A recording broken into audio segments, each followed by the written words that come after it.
अस्सलामुअलैकुम जी बच्चों, कैसे हैं आप लोग? सब ठीक ठाक हैं? अच्छा जी बच्चों, आप लोगों को पता है हमने एक नया सिलसिला शुरू किया हुआ है मैथ को पढ़ने का, उसको समझने का। एक तो उर्दू मीडियम में हमने इसको समझना होता है और दूसरा ये कि आसान तरीन लैंग्वेज, आसान तरीन में जाना है हमने, छोटे छोटे स्टेप में जाना है ताकि बच्चों को बेहतर से बेहतर समझ आए।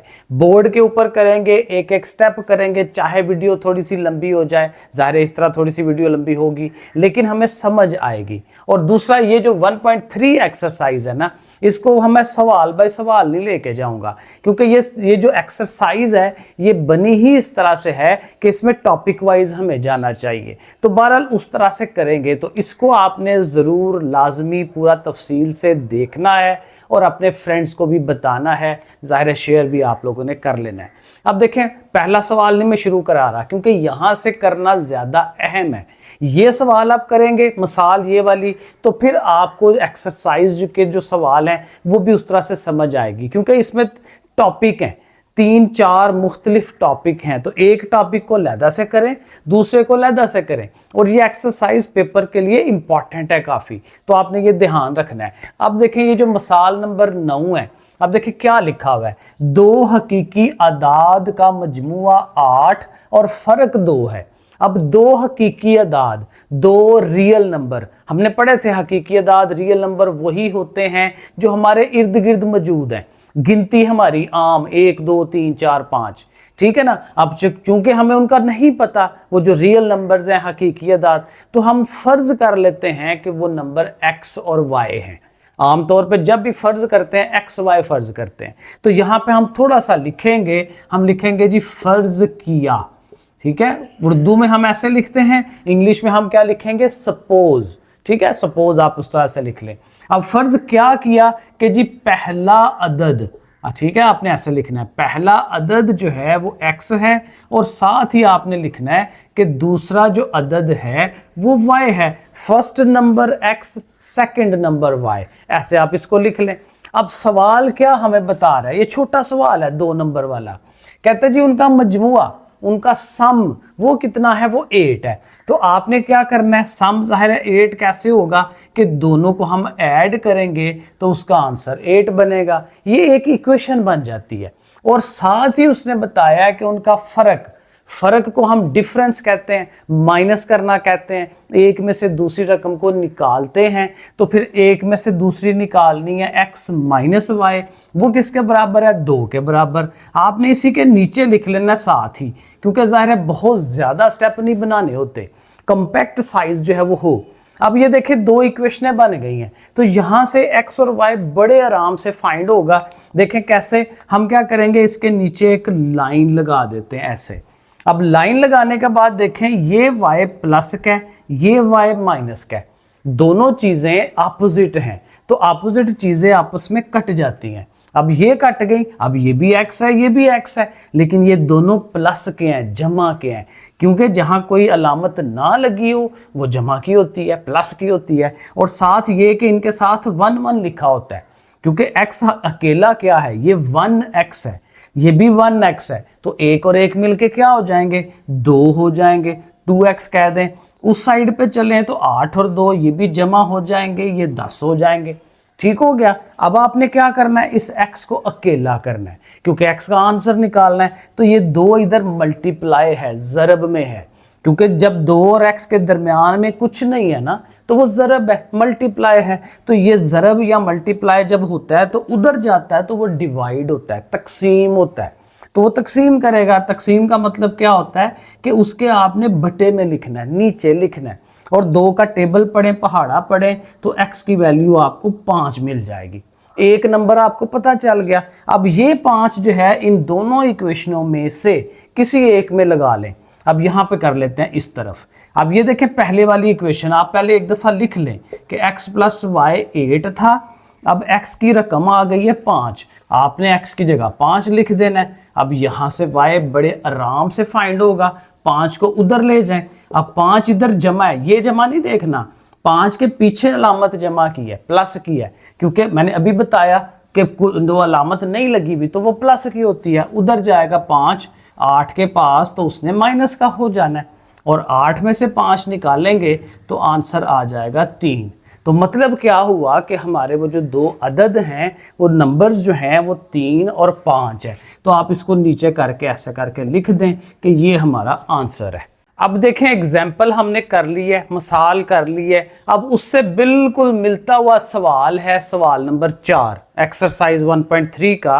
देखिए बिल्कुल सेम चीज, दो अदाद मालूम करें जैसे वहां पे किए जिनका मजमुआ 68 है और फर्क 22 है। तो बिल्कुल सेम स्टेप, हर चीज वैसे ही होनी है। हमने स्टार्ट लेना है फर्ज किया, सपोज करना, ठीक है, सपोज लिखेंगे इंग्लिश में। पहला नंबर उसी तरह से उसको एक्स कह लेंगे, पहला अदद, ठीक है ना, उर्दू में हमने इसको अदद कहना होता है, और दूसरा अदद, ठीक है। ये थोड़ा सा बस लिखना होता है, बाकी कोई काम नहीं है। अब सवाल के मुताबिक जो हमें बताया जा रहा है कि उनको जमा करेंगे तो 68 आएगा। तो जाहिर है दोनों को जमा करते हैं, x जमा y जो है वो कितना आ गया 68, और फिर माइनस करेंगे, फ़र्क जो है वो 22 का है। तो ठीक है, माइनस भी करवाते हैं और फ़र्क लिख लेते हैं 22। अब ज़ाहिर आपको नज़र आ रहा है बिल्कुल सेम स्टेप है, इसलिए मैंने उसके साथ ये वाला सवाल आपको करवाया है।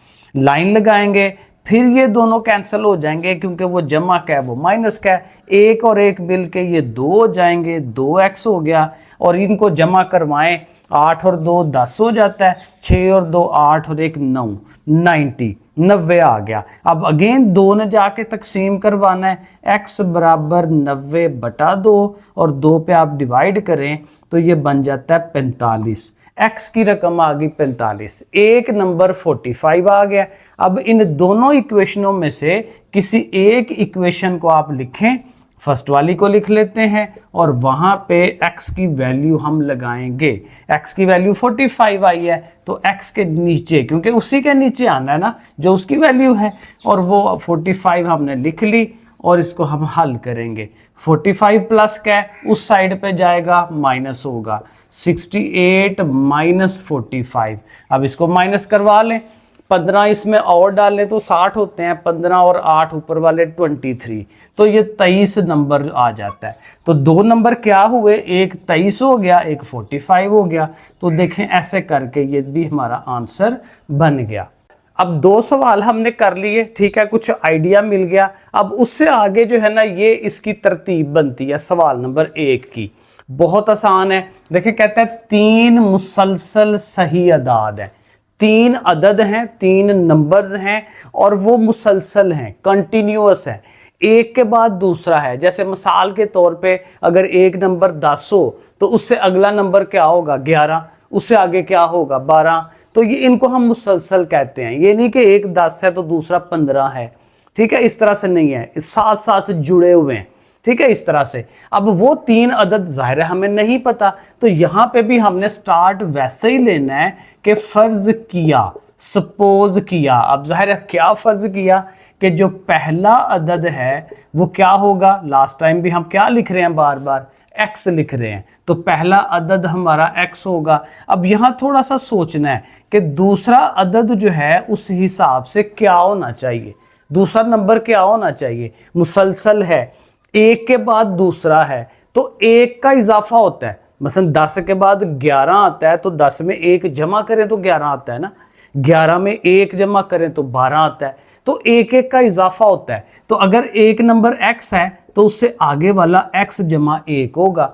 और इसी तरह चूंकि 3 अदद हैं तो तीसरे को भी हमें लिखना है तीसरा अदद, और वो क्या होगा x जमा 2। उसी x में एक और उसका इजाफा कर दें, पहले एक का किया ना, एक और का कर दिया। अब ये 3 नंबर आ गए हैं, अब आगे से बिल्कुल इजी है। उसने कहा इनका मजमुआ, इनको जमा करें, तो इन तीनों को जमा करवाना है। तो देखें पहले ये लिखेंगे, फिर ये, तो पहले x को लिखा, अब इस वाले को हम लिखने लगे हैं लेकिन जमा में, तो जमा में ये लिखेंगे, ठीक हो गया, फिर जमा लगा के इसको लिख देंगे, बस ऐसे लिखना है। और ये सारा किसके बराबर है, 42 के बराबर है, 42 के, तो यहाँ पे आपने 42 लिख देना है। ये छोटी सी एक मसावात बन जाती है, इक्वेशन बन जाती है, इसको आप हल कर लें, 1x 1x 1x, 3x, क्योंकि जाहिर है 3 है तो आपस में प्लस हो रहे हैं तो 3 होने हैं। और ये देखें ये जमा का 1 और जमा का 2 मिलके 3 हो गए। तो थोड़ी सी आसान हो गई, सिंपल हो गई। अब इसको हल करना है, x मालूम करना है, तो बारी बारी पहले इसको फिर उसको ले जाते हैं। ये जमा 3 है, उधर जाके माइनस का 3 होगा, यानी आप लिखेंगे 42 माइनस 3, तो माइनस कर दें तो ये आ जाता है 39 39। और फिर वही बात, ये 3 इधर ज़रब हो रहा है, उधर जाके तकसीम करवाएगा। तो इसको हम इधर बना लेते हैं कि जी x जो है वो हो गया 39/3। तो ये फिर कितना आता है, 3 एक बार 3, 3 3 बार 9। तो x पता चल गया, पहला अदद x था वो हमें पता चल गया 13। अब हमें पता है ये मुसलसल है, तो उससे आगे वाला 14, उससे आगे वाला 15। तो बस यहाँ पे वो तीनों नंबर लिख दें, 13 14 15। वो लंबे चौड़े काम की तरफ जाने की ज़रूरत नहीं है कि उसकी रकम यहाँ लगाएं यहाँ लगाएं, पहले ही अच्छे हाथ से स्टेप हमने किए हुए हैं। तो ये देखें आंसर इसका बन जाता है। अब इसके बाद हमें सवाल नंबर 6 को करना चाहिए कि आप देखें इसमें क्या है, बड़ा ये पहेली टाइप है। देखिए कहते हैं बाप और बेटे की उम्र का मजमुआ 72 साल है। अब बाप और बेटे की उम्र है तो जाहिर है हमें नहीं पता दोनों की क्या क्या उम्र है, तो एक को x कह लें एक को y कह लें। तो यहाँ पे भी फर्ज किया, मैंने ज़ाहिर सवाल पूरा नहीं लिखा, वो इसमें लिखा हुआ है ना। तो इसका जब आंसर हमने करना है तो इसी तरह से स्टार्ट करना है कि फर्ज किया बाप की उम्र, किसी को भी जाहिर है बेटे की उम्र पहले कह लें, बाप की कह लें, तो वो क्या है जी x है। इसी तरह बेटे की उम्र जो है वो आपने लिखनी है, बेटे की उम्र वो आप उसको y फर्ज कर ले। ठीक हो गया, अब पहला काम ये हो गया। अब कहता है दोनों का मजमुआ 72 साल है। अब ज़ाहिर दोनों को जमा कर लेंगे तो क्या हो जाएगा, x plus y is equal to 72। एक मसावात हमें मिल गई। अभी एक से काम नहीं चलता, एक और मसावात होगी, जैसे पिछले में भी किया था हमने, पहले दोनों में मिसाल के अंदर और दूसरे सवाल में, तो उसमें दो दो मसावातें थी तो वो हल हुआ था। अब आगे पढ़ते हैं, कहता है 6 साल पहले, अब 6 साल पीछे जाना है। मेरी अगर उम्र आज 48 साल है तो 6 साल पीछे जाऊंगा तो 6 उसमें से माइनस होंगे ना, तो अभी की उम्र में से 6 साल माइनस करेंगे। अब 6 साल पहले मैं थोड़ा लिख लेता हूं, 6 साल पहले, ठीक है। अब जरा वही पहेली हो रही है।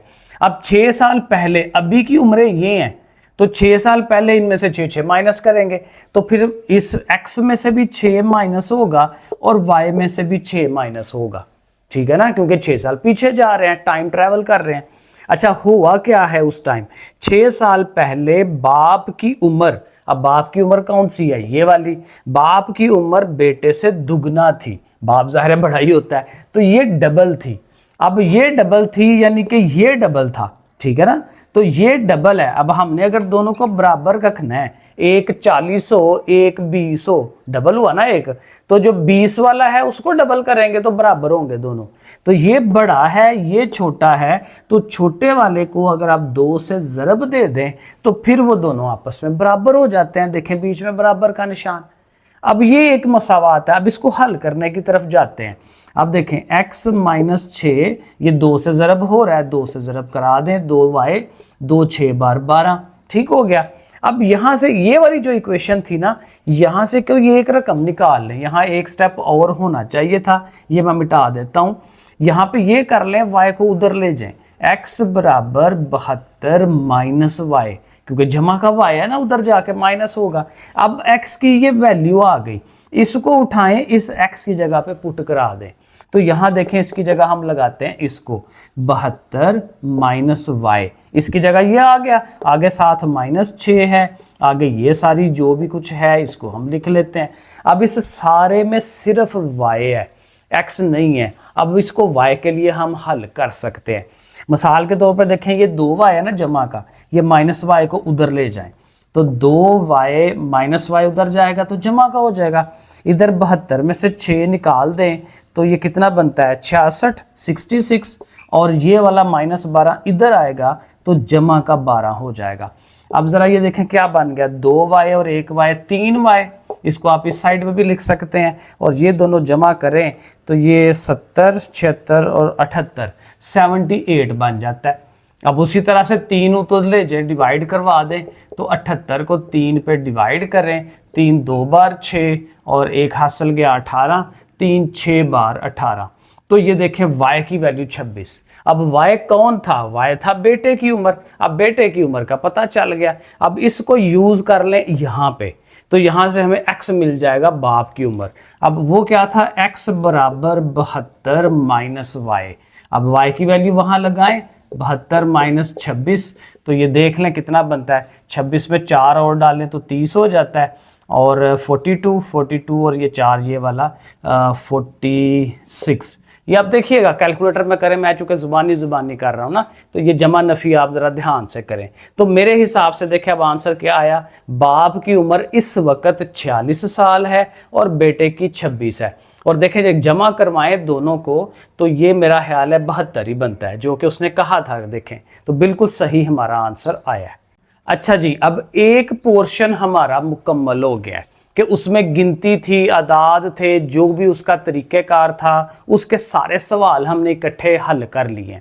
अब एक नई चीज़ आ रही है, नया टॉपिक आ रहा है, दर्जा हरारत। बहुत ही आसान है। टेम्परेचर हमारा इस टाइम, हमारा टेम्परेचर कितना है? मेरे हिसाब से इस टाइम जब मैं पढ़ा रहा हूँ ना, तकरीबन ये कोई 32-33 डिग्री सेंटीग्रेड है। क्योंकि ये जो दर्जा हरारत होता है, गर्मी कितनी है, वो हम 3 तरह से बताते हैं। ये डिग्री सेंटीग्रेड है, ये फिजिक्स में, जनरल साइंस में इस्तेमाल होता है। ये फ़ारेनहाइट है, हम पाकिस्तानी यहाँ पे इसको ज़्यादा इस्तेमाल करते हैं। बाहर के मुल्क के लोग, जो अमेरिका के और यूरोप के जो लोग हैं, वो ज़्यादा फ़ारेनहाइट पे टेम्परेचर को नापते हैं, क्योंकि ये मुख्तलिफ नापने के तरीके हैं। और एक जो साइंसदानों के लिए प्रॉपर यूज़ होता है, ये केल्विन होता है। ये केल्विन है, ठीक है। साइंटिस्ट जब इसको यूज़ करेंगे, वो इसको यूज़ करते हैं। अब ये 3 फार्मूले हैं, हमें क्या करेगा वो कि एक सवाल के अंदर इन तीनों में से कोई दे देगा। भाई डिग्री सेंटीग्रेड इतना है, तो उससे बताएं फ़ारेनहाइट में वो कितना होगा, या फ़ारेनहाइट में है तो उससे डिग्री सेंटीग्रेड बनाएं और उससे केल्विन भी बना लें। तो ये फार्मूले हमें याद करने हैं। तो थोड़ा सा आपने टोटका बना लेना है, ये साइंस में भी इस्तेमाल होते हैं। केल्विन के लिए क्या है कि अगर आपको डिग्री सेंटीग्रेड का पता है, सेंटीग्रेड सी वाले का पता है, सेल्सियस का, तो उसमें 273 बस जमा करना है, वो केल्विन पता चल जाएगा आपको। और अगर आपके पास डिग्री सेंटीग्रेड ही है और वहां से फ़ारेनहाइट बनाना है, तो फिर ये फार्मूला है कि पहले डिग्री सेंटीग्रेड को 9 से ज़रब दे लें, जो आंसर आए 5 पे तकसीम करवाएं, और फिर जो आंसर आए उसमें ये 32 जमा करा दें। ये इसके स्टेप्स हैं, तरीक़ाकार है, ऐसे ही सवाल करेंगे। और इसी तरह से ये वाला है, तो ये सवाल करेंगे। अब इसकी ये जो एग्जाम्पल 10 है ना, ये पहले आपने हल करनी है, मिसाल नंबर 10। तो यहाँ पे हम ये लिख लेते हैं कि मिसाल नंबर 10 करने लगे हैं। ये भी बड़ी अहम है, पेपर में आ जाती हैं ये चीज़ें, तो इसको आपने छोड़ना नहीं है इन चीज़ों को। अब देखें बड़ी सिंपल सी है, कहते हैं आम इंसानी जिस्म का दर्जा हरारत, जैसे बंदे को बुखार नहीं चढ़ा हुआ, लेकिन उसका जो बॉडी का जो टेम्परेचर है कुछ ना कुछ होगा, तो वो कितना है? 98.6 फ़ारेनहाइट। अब उसने फ़ारेनहाइट में वैल्यू हमें दी हुई है कि फ़ारेनहाइट डिग्री कितनी है? 98.6। वो आपने लिख लेनी है कि भाई एक आम इंसानी जिस्म का ये दर्जा हरारत होता है फ़ारेनहाइट में। इसको सेल्सियस और केल्विन दोनों में लेके जाना है। तो ठीक है, सबसे पहले लिख लें साथ कि भाई सेल्सियस भी बनाना है और केल्विन भी बनाना है। ये स्टेप हो जाते हैं कि हमें पता हो क्या दिया हुआ सवाल में, क्या हमें हल करना है। ठीक है, अब जाहिर है पहले फॉर एग्जांपल पहले केल्विन नहीं होगा, क्योंकि केल्विन के लिए सी चाहिए। ठीक है, तो पहले हम सी, अब सी का ये फार्मूला है, आपने जस्ट वो फार्मूला लिखना है दोबारा। 5/9 ब्रैकेट के अंदर एफ है, एक दफ़ा लिख लें पहले उसको, और फिर -32 लिखें। अब एफ की जगह, क्योंकि स्टेप्स बनाने होते हैं, आपने 5/9 बाहर वाला लिखना है, एफ की जगह पे ये जो 98.6 है वो लिखेंगे, आगे यही जो -32 है उसको लिख लें। अब इसमें से ये माइनस करवाएं, पहले ब्रैकेट का रूल होता है, पहले ब्रैकेट हल करते हैं, तो ये पहले माइनस होगा, बाकी चीज़ें साथ साथ आती जाएंगी। अब 98 में से 32 निकालें तो 66 आता है मेरे ख्याल में, ये आप चेक करें साथ साथ, 66.6 आ जाएगा। अब क्या स्टेप होना चाहिए, पहले आप इसको 5 से ज़रब दे लें कैलकुलेटर में, जो आंसर आए 9 पे डिवाइड कर लें। अब कैलकुलेटर नहीं है मेरे पास, लेकिन मेरे पास अपना मेरा दूसरा मोबाइल जो है वो है, तो उसको भी मैं एज ए कैलकुलेटर इस्तेमाल कर लेता हूँ। ठीक है, ये मैंने नया लिया था ताकि दोनों तरह से वीडियो जो है बना सकूं, ये भी अच्छी वीडियो बनाता है। तो हमने क्या करना है, 5 को ज़रब देनी है ये 66.6 से। सो देखें ये आता है 333, तो वो आपने लिख लेना है, ठीक हो गया, और ओवर में 9 लिख लेना है। स्टेप बाय स्टेप चलें, और अब जो है आपने इसको तकसीम करवा देना है, डिवाइडेड बाय 9, तो ये देखें एग्जैक्ट 37 आ जाता है डिग्री सेंटीग्रेड। डिग्री सेंटीग्रेड में हमारे जिस्म का जो टेम्परेचर है वो ये वाला है। अब चूंकि हमें केल्विन फाइंड करना है, तो केल्विन का फार्मूला ये लिखा हुआ सिंपल, आपने ये जो सी का आंसर निकाला है 37, इसमें 273 जमा कर लेंगे। तो इसके आपने जस्ट 2 स्टेप बना देने हैं। पहले आपने फार्मूला लिख लेना है कि भाई सी जमा 273, और सी हमने ये 37 निकाला है 37, इसमें आप 273 जमा कर लें, तो ये 100 कितना 310 हो जाता है। तो केल्विन जो है वो 310 हो जाएगा। तो इस तरह से देखें कितने आराम से होता है, बट फार्मूले आते हों तो इनको ज़रूर याद करना है आपने।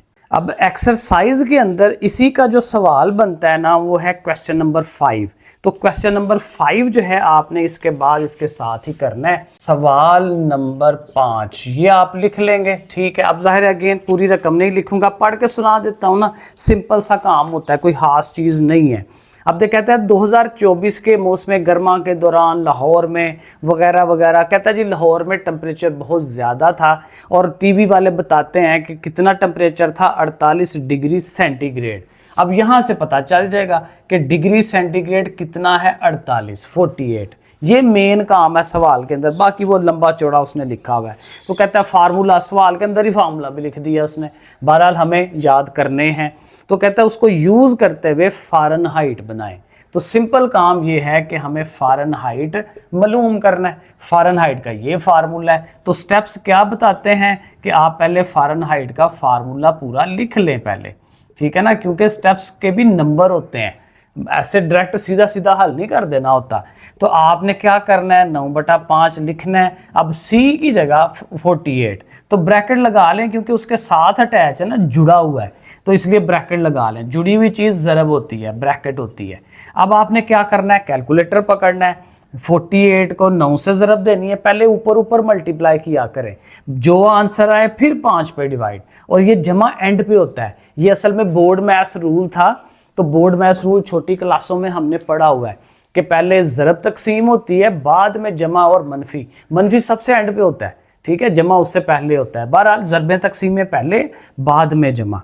तो ये हमने काम करना है। तो पहला काम होगा 9 और 48 को ज़रब दें।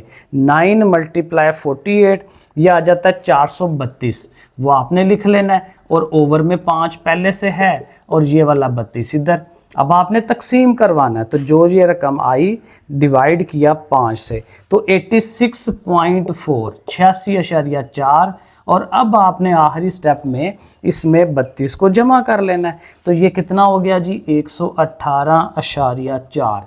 तो ये हमने क्या निकाला, फ़ारेनहाइट। सो देखें ये 2 नंबर वाला शॉर्ट सवाल है, कोई मुश्किल काम नहीं है, सिंपल सा काम है। चलें जी, अब 2 टॉपिक हमारे पूरे हो गए। अब तीसरा टॉपिक बहुत आसान, आम रोज़मर्रा ज़िंदगी वाला, नफ़ा और नुकसान। सिंपल सी बात है, कभी कोई चीज़ हम खरीद के लाते हैं, और जब आप उसको दोबारा बेचते हैं, जैसे मोबाइल की हम अक्सर, मैं खुद भी करता रहता हूँ कि भाई मोबाइल ख़रीदा है, 50,000 का ख़रीदा था, अब 6 माह साल उसको इस्तेमाल किया है, तो उसको 40,000 का बेच दिया। अगर थोड़ा सही है तो जाहिर है कि 50 का खरीद के 40 का बेच रहे हैं, तो थोड़ा नुकसान ही है। लेकिन अगर आप वही चीज़ खरीद के 50 की और 60 की बेच रहे हैं, तो फिर जाहिर है आपको 10,000 का प्रॉफिट हो जाएगा, मुनाफा हो जाएगा। तो वही काम करना है, बहुत सिंपल काम है। अब इसमें देखें 2 एग्जाम्पलें हैं, मिसाल नंबर 11 और मिसाल नंबर 12। ये लाजमी करनी है और बहुत आसान है, सवाल नहीं लिखूंगा, डायरेक्ट कर देता हूँ। ये मिसाल नंबर 11 जो है ये मैं करने लगा हूँ, ठीक है। अब देखो इसमें कहता है जमील ने एक साइकिल इतने में खरीदी और इतने में फरोख्त की। अब साइकिल की बात हो रही है, इतने में खरीदी इतने में फरोख्त की, तो हम जाहिर है कि लिख सकते हैं कि साइकिल खरीदी। जैसे छोटी क्लासों में जाहिर है कि थोड़ा सा स्टेप बनाते होते थे, तो जाहिर ऐसे ही लिखेंगे। इंग्लिश वाले लिख लें साइकिल परचेज्ड, ठीक है, एंड सोल्ड। परचेज और सोल्ड लिख लें उर्दू इंग्लिश में, और उर्दू में खरीदी और फरोख्त की, ये हमने लिखना होता है। अब खरीदी कितनी है? 6,590 रुपए की। तो 6,590 रुपए वो आपने ऐसे लिख देना है। अब साथ ही फरोख्त की, भाई साइकिल फरोख्त की, ठीक है। अब फरोख्त कितने की है? बेची कितने की है? 6,850 रुपए में। 6,850 रुपए में हमने इसको सेल कर दिया, बेच दिया। अब देखने से ही नजर आ रहा है कि हमें प्रॉफिट हुआ है, मुनाफा हुआ है, क्योंकि 6,500 थी ना, तो 800 पे बेची है, तो 300 समथिंग जो है वो प्रॉफिट हुआ है, तो हमें मुनाफा हुआ है। हमने लिख देना है। पहला काम ये है कि पता चले कि मुनाफा कितना हुआ है।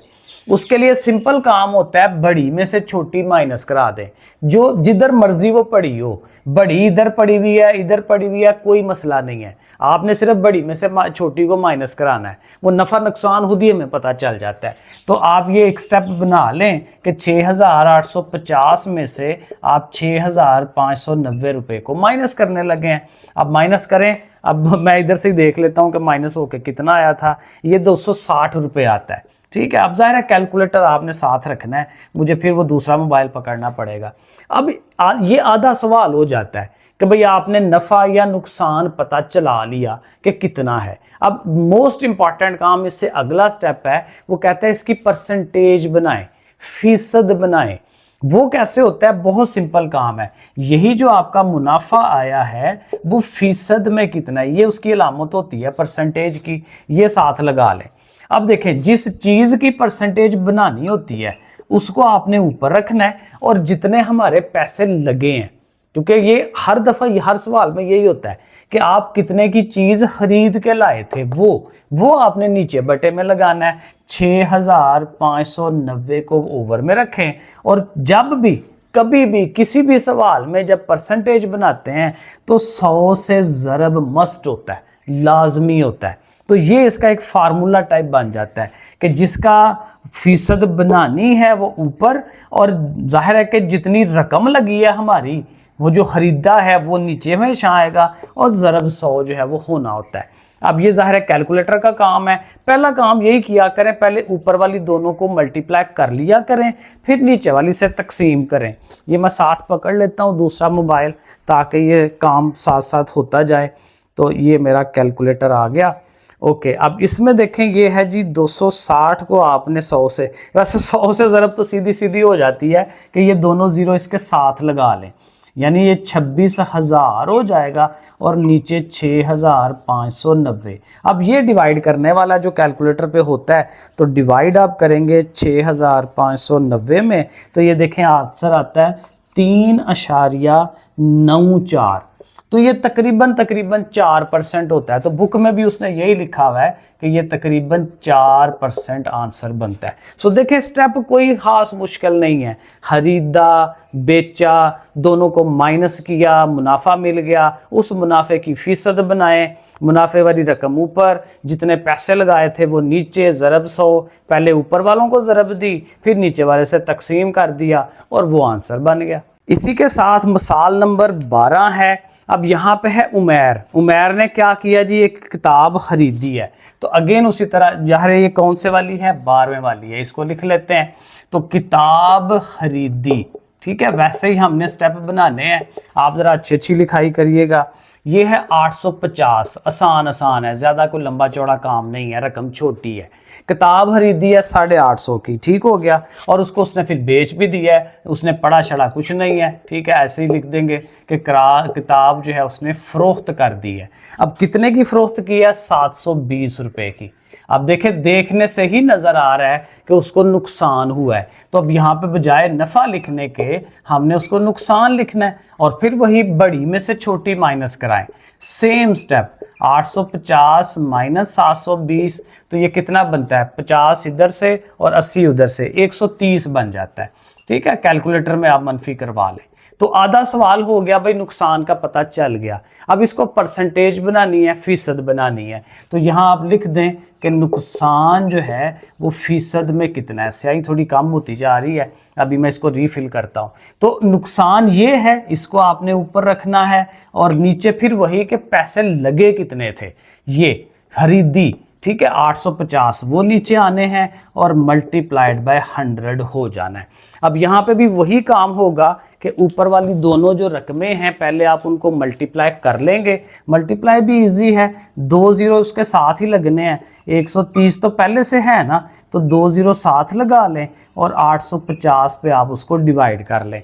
तो चलें कैलकुलेटर पकड़ लेते हैं और इनको डिवाइड करवाते हैं। तो ये 13,000 है, ठीक है, इसको डिवाइड किया 850 से तो ये बन जाता है 15.29, तकरीबन 15.3 बनता है, ठीक है। तो यहाँ आप लिख लें कि 15.29% जो है ये हमें नुकसान हुआ है। तो ये हमारा ये एग्जाम्पल आ गई, एग्जाम्पल नंबर 12। अब ये नफ़ा नुकसान वाले जो सवाल है ना, ये सवाल नंबर 7 बनता है, और उसके साथ उसके 2 भाई भी हैं, सवाल नंबर 8 और 9। इन तीनों सवालों को इकट्ठा करते हैं साथ साथ। अब देखें सवाल नंबर 7 भी बिल्कुल आसान है। कहता है जी मिरहा ने एक खिलौना जो है वो खरीदा है 1500 रुपये में, ठीक है, 1500 में खरीद लिया, और उसको बेचा कितना है 1520 में। तो 20 रुपये मुनाफा हो गया उसको, बस उस मुनाफे की फीसद बनानी है। अगर आपको समझ आ गई भी है खुद कर लें, जिनको क्लियर नहीं है वो मेरे साथ साथ कर लें। तो उसी तरह हम लिखेंगे भाई खिलौना खरीदा, ठीक है ना, जरा स्टेप बनाने होते हैं लाजमी। अब मैंने इसमें फिल किया जरा स्याही, तो थोड़ा गाढ़ा नजर आ रहा है। अब देखिए कितने का खिलौना खरीदा जी 1500 रुपये, तो इसमें आपने 1500 रुपये जो है वो लिख लेने हैं। इसी तरह साथ लिखना होगा आपको कि खिलौना फरोख्त किया, तो फरोख्त कितने का किया जी 1520 रुपये में, ठीक है, 1520 लिख दें। अब जाहिर है कि मुनाफा हो रहा है तो हम लिखेंगे कि मुनाफा हमें हुआ है, और दोनों को माइनस करके पता चलेगा 1520 माइनस 1500, और वो कितना आ जाता है 20 रुपये।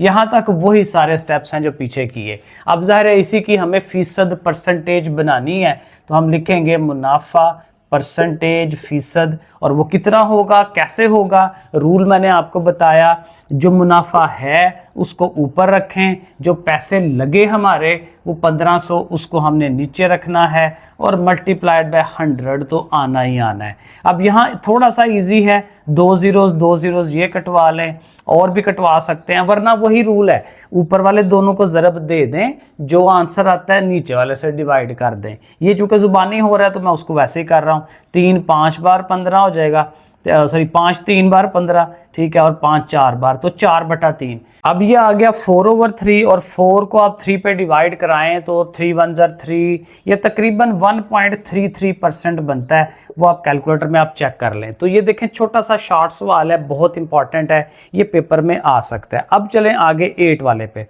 तो क्वेश्चन नंबर 8 में हमें क्या करना है, कहता है जी तैयब की सालाना आमदनी 9,60,000 है, पूरे साल में वो कितने पैसे कमा के ला रहा है अपने लिए 9,60,000। ये आपने स्टेप लिख लेना है भाई, सालाना आमदनी, ठीक है, एनुअल इनकम जो है उसकी वो कितनी है 960, तो 9 लिख के 60 लिख के और 3 0, 9,60,000 रुपये बनते हैं।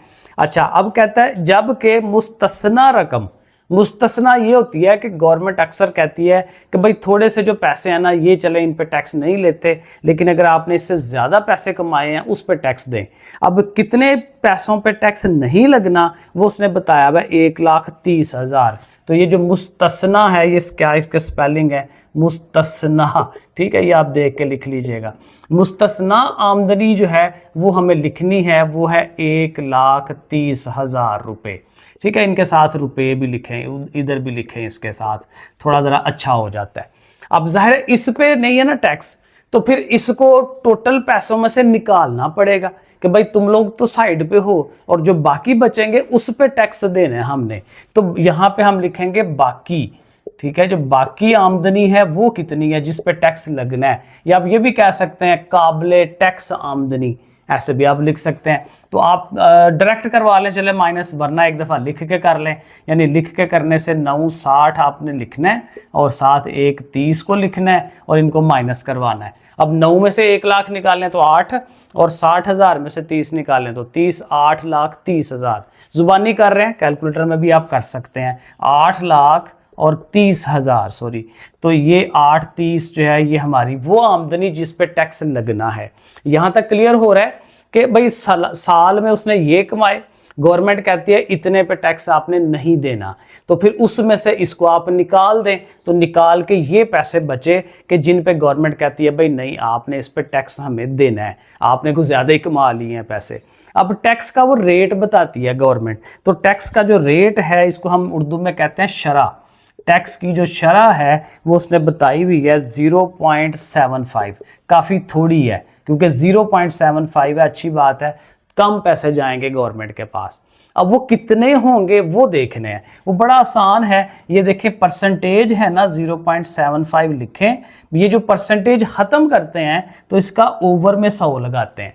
पिछले सवाल में मैंने बताया कि जब फीसद परसेंटेज बनानी है तो 100 से ज़रब मस्ट है, मल्टीप्लाई करना ही करना है। लेकिन जब ये परसेंटेज बनी हुई है इसको आपने ख़त्म करना है तो फिर उसका उल्ट करेंगे, तो ओवर में 100 आपने लगाना है। और फिर जाहिर है कि जिस रकम पे आपने चेक करना है वो रकम भी लिखनी है, 8,30,000 उसके साथ लिख ले। ठीक हो गया। अब जरा थोड़ा सा हल करें, अगर मैं जुबानी करूं, वैसे तो कैलकुलेटर में करेंगे तो आप क्या करेंगे, इसको और इसको आपने सीधा सीधा ज़रब दे लेनी है, मल्टीप्लाई कर लेना है और जो आंसर आए 100 पे डिवाइड कर दें। यहाँ पे मैं वैसे ये कर सकता हूँ, अगर मेरे पास कैलकुलेटर ना हो तो पॉइंट के बाद देखें 2 हिस्से हैं, पॉइंट खत्म करें, 2 0 और लगा लें। ठीक है, फिर ये 4 0 हैं, 4 0 इधर से कटवा दें। अब आपके पास रह गया 83 और 75, इनको मल्टीप्लाई कर लें, तो जो आंसर आता है वो आप नीचे लिख लें। अब मैं नहीं लिख रहा, आप खुद कर लीजिएगा कि दोनों को ज़रब दे के क्या आता है। वो पैसे होंगे, वो पैसे आपने गवर्नमेंट को देने हैं कि भाई आप ये रख लें अपने पास। यही मालूम करने के लिए उसने कहा था ना, हाँ, कि कितना टैक्स अदा करना पड़ेगा। तो जो जो आप मल्टीप्लाई करेंगे ये जो आंसर आएगा वही टैक्स होना है। चलें क्वेश्चन नंबर 9 करना है। ये भी बिल्कुल सिंपल सा सवाल है। देखें, कहता है 3,75,000 रुपये पर 1 साल के लिए 14% की शरह से सालाना मुनाफा मालूम करें। हमने कहीं रकम लगाई, इन्वेस्टमेंट की, पैसे लगाए किसी दुकान में, किसी जगह पे, कितने पैसे लगाए, 3,75,000, और पूरे साल के बाद जो हमें मुनाफा मिलना है वो किस हिसाब से मिलना है, 14% के हिसाब से। 14% यही होता है कि जो आपने पैसे लगाए हैं, मतलब 100 रुपया लगाया है तो 100 पीछे 14 रुपये आपको मिलने हैं एक्स्ट्रा, ज़्यादा। वो असल 100 भी मिलेगा, 14 भी ऊपर मिलेगा। 14% का ये मतलब होता है। अब वो जो प्रॉफिट है वो कितना बनता है, क्योंकि वो 100 रुपये तो नहीं है, 3,75,000 रुपये है। तो बहुत ही आसान काम है, पहले आपने जाहिर है कि लिख लेना है कि आपने पैसे कितने लगाए थे। तो हम लिख लेते हैं रकम लगाई, ठीक है, कुछ भी लिख सकते हैं, पैसे लगाए, रकम लगाई, इन्वेस्टमेंट की, कुछ भी, और वो कितना है, 3,75,000 रुपये। ठीक है ना, ये बीच में कामें लगाते हैं, इससे जरा ना पढ़ने में आसानी होती है। 3 लाख हो जाएगा, 75 और आगे 3 0 हैं तो वो 1000 बन जाता है। तो ये हमने पैसे लगाए थे, रकम लगाई थी। अब जो मुनाफा मिलना है उसकी शरह जो है वो मौजूद है, तो हम लिखेंगे मुनाफे की शरह। ठीक है, मुनाफे की शरह जो है वो कितनी है, 14%, 14%, 14%। अब ज़ाहिर है इसी की रकम निकालनी है, तो उसी तरह पिछले सवाल की तरह हम इसको करेंगे, मुनाफा की रकम कर लेंगे हम। और वो वही बात कि ये देखें 14% है, फीसद है, उसको ख़त्म करने के लिए नीचे आपने 100 लगा लेना है और मल्टीप्लाई, जाहिर है कि इस रकम का देखना है ना कि इसका कितने पैसे बनते हैं, तो इसको साथ जो है ज़रूर हमें शामिल करना होता है, ये मेन चीज़ होती है। तो चले इसको कर लेते हैं, 3 0 लगा लें। अब अगेन देखें, आसान है थोड़ा सा, ये 2 0, ये 2 0 कटवा दें, और फिर ये जो 3750 आया है और ये जो 14 आया है, इनको आपने ज़रब दे देनी है, 3750 मल्टीप्लाइड बाय 14। अभी अगेन मेरे पास कैलकुलेटर नहीं है, आप सीधी सीधी ज़रब दे लें, तो ज़रब दे के जो आंसर आता है वो क्या होगा, मुनाफा। ये कोई 50,000 के राउंड अबाउट आना है। ठीक है, तो ये हमारा क्वेश्चन नंबर 9, ये भी शॉर्ट सवाल है, 2 नंबर वाला। अब हमारे रह गए हैं 2 सवाल, क्वेश्चन नंबर 2 और 3। अब क्वेश्चन नंबर 2 जो है वो थोड़ा सा अजीब लगता है क्योंकि इसमें ये जज़र वगैरह आ जाती है, लेकिन इसमें काम कोई खास मुश्किल नहीं है। इसमें वो ये कहता है कि आपके पास ये एक मुसल्लस है, कायमतुज़्ज़ाविया मुसल्लस। कायमतुज़्ज़ाविया पढ़ा था, राइट एंगल ट्राइंगल के जहां एक जाविया 90 का होता है। 90 के सामने जो है ये वितर होता है, ठीक है, ये कायदा है, ये अमूद है, ये हमने किसी जगह पढ़ा था ये सारा। अब करना क्या है, कहता है जी इस सारे का ना रकबा दिया हुआ है, एरिया दिया हुआ है। रकबा किसको कहते हैं, ये जो जगह है, ये बाउंड्री के अंदर जो उसने जगह घेरी हुई है ना, ये रकबा उसने, ये जो भी चीज़ है ये दी हुई है, ठीक है। और फिर ये जो नीचे वाली साइड है ये भी उसने हमें दी हुई है, 3 का जज़र 5 का जज़र। और कहता है कि ये जो साइड है ए बी, इसको आपने मालूम करना है। अब देखें सवाल पे थोड़ा सा गौर करें कि इसमें देखें 2 चीजें दी हुई हैं, तीसरी मालूम करनी है। ये हमें मालूम करनी है, ये साइड दी हुई है और ये जगह दी हुई है। अब ये जो जगह है ना, रकबा, रकबे का फार्मूला होता है। अब वो रकबे का फार्मूला देखें इस तरह से होता है कि रकबा बराबर होता है ये जो कायदा है और ये जो उसकी हाइट है, ऊंचाई, क्योंकि ये 90 डिग्री के साथ है ना, तो ये प्रॉपर ऊंचाई होती है। तो इसको हम ऐसे लिखते हैं 1/2, ये इसका फार्मूला मैं लिखने लगा हूं, 1/2 ज़रब AC ज़रब AB, यानी ये वाली लंबाई और ये वाली लंबाई, इनको हम ज़रब देते हैं, मल्टीप्लाई करते हैं और फिर 2 पे तकसीम करते हैं।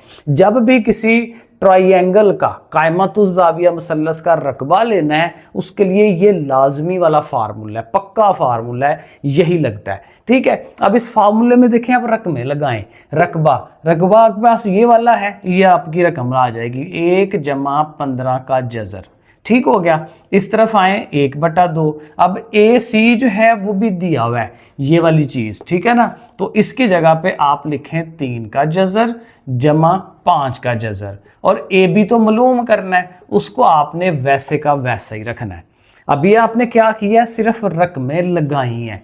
अब AB चूंकि मालूम करना है तो इसको अकेला करें, तो इसके साथ ये वाली चीज इस तरफ आ जाएगी, ये बटे में है, ये ऊपर आएगी, ये ऊपर है, इसने नीचे आना है। तो देखें पहले इसको लिखें 1 + 15 का जज़र, इसके नीचे आ जाएगी ये सारी, क्योंकि ये ऊपर है।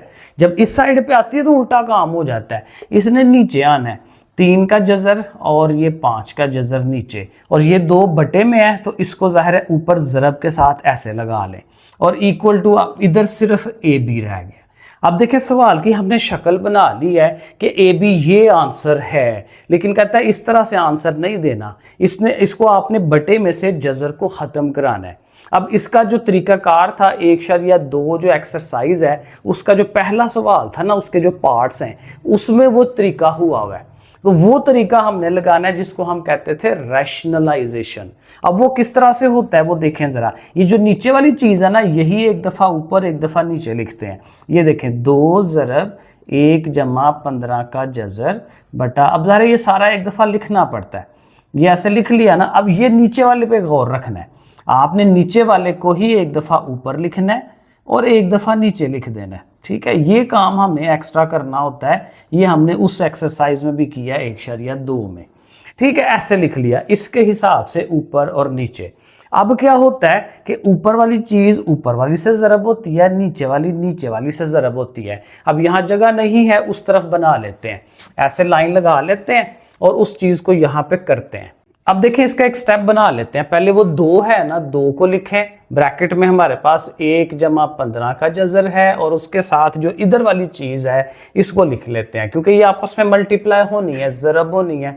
और नीचे देखें, नीचे हमेशा फार्मूला बनता है A की 2 - B की 2, क्योंकि ये 1.2 में किया था, बिल्कुल एक जैसी रकमें होती हैं, एक में जमा होता है, एक में मनफी होता है। तो ये फार्मूला होता है A + B × A - B, तो ये बराबर होता है A² - B², यानी पहली रकम का स्क्वायर लेते हैं, माइनस लगाते हैं दरमियान में, और दूसरी रकम का स्क्वायर लेते हैं, यानी पहली रकम हमारी ये है, उसके ऊपर स्क्वायर, और फिर जो दूसरी रकम है उसके ऊपर स्क्वायर। स्क्वायर मतलब मुरब्बा, स्क्वायर जैसे भी आप कहते हैं। अब बराबर के निशान साथ जरूर लगाने हैं। अब अगला स्टेप बनाएं। अब बस अगले स्टेप में ये है कि ये आपको ज़रब देनी है। देखें एक के साथ अब एक जाएगा इन दोनों के पास, और एक से कोई भी चीज ज़रब हो तो वही रहती है, तो एक से ये दोनों ज़रब होंगे वही रहेंगे, ये देखें वही रह गए। अब जब 15 ने इनके पास जाना है तो 15 के पास भी जजर है, इनके पास भी जजर है, तो 15 इनसे ज़रब होगा, 15 3 बार 45 हो जाएगा, लेकिन जजर के अंदर ही। और 15 ने जब इसके पास जाना है तो 15 5 बार कितना होता है 75, 75 वो आ जाएगा इसके साथ। और नीचे देखें अब क्या हो रहा है, इनका मुरब्बा जजर कटते हैं। मुरब्बा और जजर एक दूसरे के अपोजिट हैं, दुश्मन हैं, एक दूसरे को काट देते हैं। ये दोनों कट जाएंगे, सिर्फ 3 रह गया, इधर से भी ये दोनों कट गए, सिर्फ 5 रह गया। ठीक हो गया। आगे 2 स्टेप और होने हैं। अब जरा देखें, ये तो छोटा सा 3 का जजर, और इसको छोटा नहीं कर सकते, इसको ऐसे ही रहने दे। 5 का जो जजर है उसको भी ऐसे ही रहने दे, क्योंकि और छोटा नहीं हो सकता। 45, अब 45 को गौर करें अगेन, अगर आपके पास अच्छा कैलकुलेटर है ना, और जिसमें एसडी बना होता है और बाकी चीज़ें, तो इसमें आप 45 जजर लिखेंगे, बराबर का निशान दबाएंगे, खुद ही आपको 3 बाहर निकाल देगा और अंदर जजर में आएगा। वो कैसे होता है, 45 है मतलब कि कैलकुलेटर के बगैर कैसे करना है। 45 है ना, तो ये 9 5 बार 45 होता है, तो 9 3 का स्क्वायर होता है, 3 बाहर आ जाता है, तो ये 3 बाहर आएगा और अंदर 5।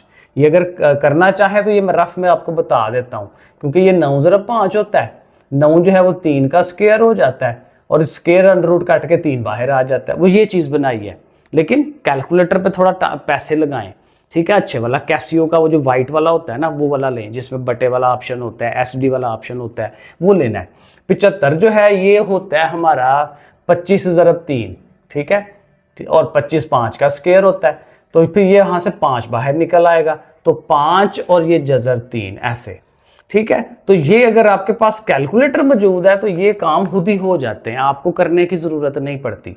और नीचे ज़ाहिर है 3 में से 5 माइनस करें, -2, अब ये 2 और ये 2 कट जाता है और ये माइनस रह जाएगा।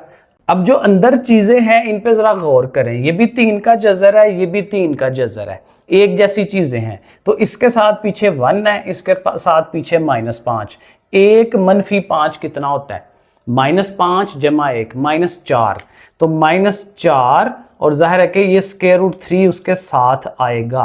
और इसी तरह यहाँ पे गौर करें तो इधर 3 है, इधर -1 है, 3 में से 1 निकालें तो 2 रह जाता है, 2 और जजर 5, ठीक है, और बाहर माइनस है। अब बाहर वाला माइनस जो है इनके साइन चेंज कर देगा, इसको जमा का कर देगा, ठीक है, और उस वाले को माइनस का कर देगा। अब कहता है ये शक्ल में कह रहा था कि आंसर होना चाहिए, तो इस तरह से। तो ये थोड़े से स्टेप ज़्यादा हैं, लेकिन इसमें ये 1.2 वाला तरीका जो है इस्तेमाल होता है।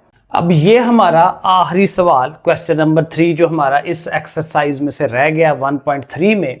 यहाँ पे भी काम तो सिंपल सा है भाई, लंबाई दी हुई है, चौड़ाई दी हुई है, किसकी, एक मुस्ततील की। मुस्ततील जिसको हम रेक्टेंगल कहते हैं, जिसकी लंबाई और चौड़ाई में फ़र्क होता है, और उसका जब रकबा या एरिया निकालना होता है तो सिंपल बात है, लंबाई को चौड़ाई को ज़रब दे देते हैं, लेंथ इंटू विड्थ जैसे कहते हैं, तो लंबाई और चौड़ाई को ज़रब दे देंगे, तो फिर ये रकबे का तरीका जो है वो आ जाएगा। सो हम लिखेंगे रकबा इज इक्वल टू, अब ज़ाहिर है फार्मूला लिखने के बजाय डायरेक्ट कर लिख देते हैं कि भाई इन दोनों चीज़ों को ज़रब देनी है, लेकिन सिर्फ मसला फिर वही आना है कि ये जो जज़र वगैरह है इसका ध्यान रखना है। सो देखें, हम इसको लिखेंगे 2 जमा 18 का जज़र है, और साथ दूसरी रकम क्या है जी, 5 - 4 बटा 2 का जज़र, ठीक है जी। दोनों रकमें लिख दी, मीटर बाद में लिख लेंगे, क्योंकि अभी तो इनको, और ज़ाहिर है ज़रब देनी है, तो ज़रब देनी बस ध्यान से करें। 2 ने जाना है दोनों के पास, 2 5 बार ज़ाहिर है 10 हो जाएगा, सीधी सीधी ज़रब हो गई। 2 ने जाना है इसके पास, एक तो ज़ाहिर है दरमियान में माइनस है, 2 4 बार 8 हो जाएगा, और नीचे बटे में ज़ाहिर है 2 का जज़र है। अब 2 के साथ हो गया, अब 18 जा रहा है इनके पास। अब 18 ने जब 5 के पास जाना है तो ये ध्यान रखना है, इसके ऊपर जज़र है, इस पर नहीं है, तो ये इकट्ठे वो क्या कहते हैं, ज़रब नहीं हो सकते। बस हम इनको इकट्ठा लिख सकते हैं कि भाई 5 लिखा और उसके साथ जज़र 18 बस लिख दिया, दोनों को इकट्ठा लिख देना है, क्योंकि एक जैसी जज़र, जैसे पिछले पार्ट में किया था कि दोनों जज़र वाले थे तो उनको हमने ज़रब दे दी, तो यहाँ नहीं उस तरह हो सकता, इनको वैसे ही इकट्ठा लिख लेंगे। अब ये जाएगा इसके पास, तो यहाँ पे भी यही करेंगे कि 4/2 का जज़र तो वो खुद है ना, तो 18 भी उसके पास चला जाएगा। तो ऐसे करके डॉट लगा के या ब्रैकेट लगा के उसके साथ लिख दें।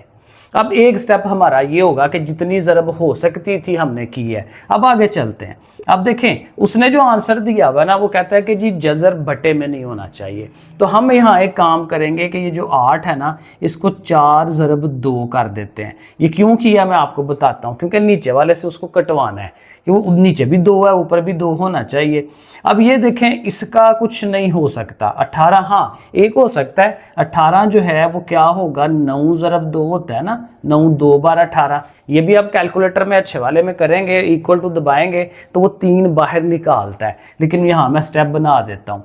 अब ये देखें ये दोनों जज़र वाले हैं और ऊपर नीचे हैं तो ये कट सकते हैं। 2 1 बार 2 2 9 बार 18, तो ये 9 का जज़र रह जाएगा, तो 4 और ये 9 का जज़र 7 उसके रह गया। ठीक है, इससे 2 से उसको कटवा दिया।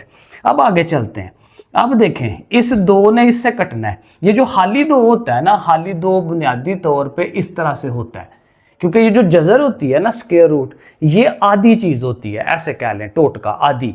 2 आधी आधी चीज़ें हों तो पूरी वापस हो जाती है ना। तो समझो यहाँ पे ये 2 दफ़ा 2 2 जज़र है, तो एक जज़र कट जाएगा, एक रह जाएगा। ठीक है, तो यहाँ पे फिर ये आएगा 4 जज़र 2। क्यों हुआ, समझे कि आधी ने आधा 2 कटवा दिया, आधा 2 रह गया। ऐसे टोटका ज़हन में बना रहे। अब यहाँ से वही 9 जो है वो 3 का मुरब्बा होता है, और उसका वही बात कि ऐसे होगा ना 3 का मुरब्बा ऊपर जज़र, तो मुरब्बा जज़र कट जाता है, 3 रह जाता है। तो इस 9 का 3 बाहर आ जाना है। ठीक है, और अंदर सिर्फ ये 2 रह जाएगा। और आगे चलेंगे तो 4 है और 9 का जज़र कैलकुलेटर में हमें पता है कि 3 होता है, जैसे अभी भी मैंने बना के दिखाया आपको। तो एक आध स्टेप और होगा। आगे चलते हैं। ये 10 वैसे ही, 4 जज़र 2 भी वैसे ही। अब देखें ये 5 3 बार ये 15 हो रहा है, इसको ऐसे लिख लेते हैं, और ये 4 3 बार 12 हो रहा है। अब ये देखें ये 10 और ये 12 एक जैसी चीज़ है। 10 में से 12 माइनस करें तो क्या आएगा, -2। ठीक हो गया। और ये दोनों जज़र 2 वाले हैं, तो इनको देखें तो 15 में से ये 4 माइनस, 15 में से 4 निकालें तो 11, 11 जज़र 2। तो ठीक है जी, इसी शक्ल में उसने कहा था कि आंसर होना चाहिए, वो हमने उसको बना दिया। ले जी, एक्सरसाइज मैंने अपनी तरफ से पूरी कोशिश की कि आपको समझ आए, स्टेप बाय स्टेप समझ आए, और अगर आई है समझ तो फिर अपने दोस्तों को ज़रूर शेयर करें और इसको लाइक वगैरह भी कर दें। ओके, फिर अल्लाह हाफिज़।